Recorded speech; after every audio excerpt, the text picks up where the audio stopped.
Nichée à plus de 1100 mètres d'altitude sur les hauteurs de Saint-Joseph, la crête abrite la forêt des nuages, un endroit unique au monde où la brume et l'humidité sont propices à la pousse des plantes. La faune et la flore ont été réintroduites et structurées pour accueillir une dizaine d'espèces de plantes médicinales et d'arbres fruitiers. Vous avez le fleur jaune, vous avez le bois d'arnette, vous avez l'ambaville, et tout ça, c'est des plantes qui sont inscrites à la pharmacopée française. Nicolas fait partie des 3 agriculteurs qui restaurent cette forêt de 4 hectares, autrefois occupée par des espèces exotiques envahissantes. Leur objectif ? Mettre en terre des plants de tisane endémiques des mascareignes et faire en sorte qu'elles ne tombent pas dans l'oubli. C'est des bois que a toujours été utilisé à La Réunion pour la santé humaine, et Sam il trouve que il faut nous faire une affaire là-dessus parce que s'il fait que dans les pharmacies, il y en a beaucoup, ils ne savent plus acheter, ils ne savent plus consommer, ils ne savent plus cueillir, ils ne savent plus planter. La transmission d'une agriculture plus respectueuse se fait aussi avec ce public qui visite les lieux à la recherche d'un savoir-faire local. Je dirais un genre de mélisse. Non, c'est pas la mélisse celle-là, c'est la marjolaine. Ah, je pensais à ça, mais je voyais pas les feuilles aussi grosses. Il a fallu 6 années de travail et de recherche pour restaurer ces parcelles. L'agroforesterie en milieu forestier s'est naturellement imposée à ses agriculteurs.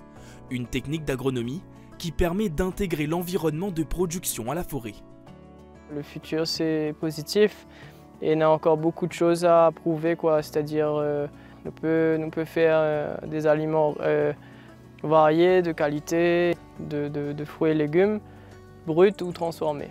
Cette exploitation est un bel exemple de sécurité alimentaire sur l'île.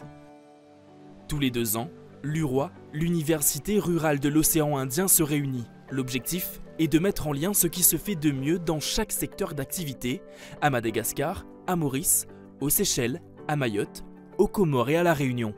Pour cette 11e édition, la question de la souveraineté alimentaire est abordée. Ces échanges entre les différentes îles à proximité permettent de se rendre compte des innovations et du développement de l'agriculture rurale.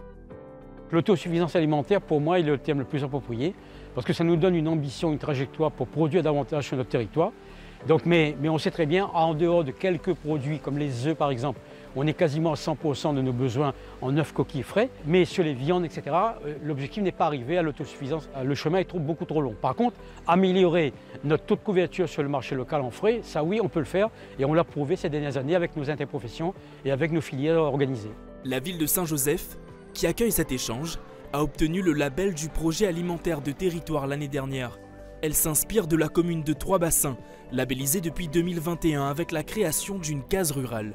L'État a reconnu que le projet de case rurale, depuis sa création, avait cette capacité d'accélérer la transition alimentaire et agricole du territoire. Et nous, on croit en la convergence des projets des acteurs. Plus on met les gens en lien, plus ça crée de la plus-value. Et donc, les gens, en se rencontrant, génèrent du projet et donc des choses très favorables à la question de la transition. Sensibiliser les plus jeunes, un axe essentiel dans cette transition vers l'autosuffisance alimentaire. Se nourrir correctement avec des produits du jardin, comme ici, dans cette école primaire où les élèves de CE2 peuvent s'exercer au jardinage dans le potager des Benjoins. Les avantages du potager à l'école sont innombrables. Les enfants déjà s'approprient un espace, plantent, récoltent, transforment, ramènent ça à la maison, redécouvrent des goûts. Aujourd'hui, la Chambre d'agriculture estime que la Réunion est capable d'assumer jusqu'à 75% de ses besoins en produits frais. L'UROI souhaite aller encore plus loin, au-delà du secteur de l'agriculture, comme ici, sur ce chantier d'insertion. Ouvert il y a 2 ans, il accueille 12 personnes en recherche d'emploi. Ici, on les forme à l'agriculture biologique et à la permaculture. On fait découvrir à ces jeunes-là que pour avoir une vie saine, une santé saine, il faut planter sain. Et on cuisine ces légumes-là pour dire voilà l'effort que vous avez mis en place. Vous mangez bien, vous cultivez bien et vous mangez sain. Prendre conscience de nos problématiques communes avec nos voisins du bassin de l'océan Indien, en termes d'agriculture, est primordial pour la ville de Saint-Joseph. À l'aube du 1 million d'habitants à La Réunion, la commune tend vers une consommation davantage locale. Demain, il faut essayer de sauver ce qu'on peut sauver, mais pas seulement dans une démarche subie, mais dans une recherche volontariste, pour dire qu'on reconquiert de la terre On essaie de supprimer les terres en friche, aller vers des cultures, vers un développement plus important, par exemple, de certaines cultures qui entrent dans la diversification par rapport à la canne, qui, je l'ai dit, est pivot. Et à côté de cela, on peut avoir aussi un agritourisme, un savant mariage, en quelque sorte, entre l'agriculture telle que nous connaissons, ces diverses spéculations culturelles qui développent aujourd'hui, et puis le tourisme demain. Durant 3 jours de découverte, l'université rurale a apporté sa contribution à l'ambitieux projet qu'est la souveraineté alimentaire. Dans une démarche éducative, la ville de Saint-Joseph accompagne chacun des acteurs à la réflexion, celle de décider ce que nous voulons produire et consommer.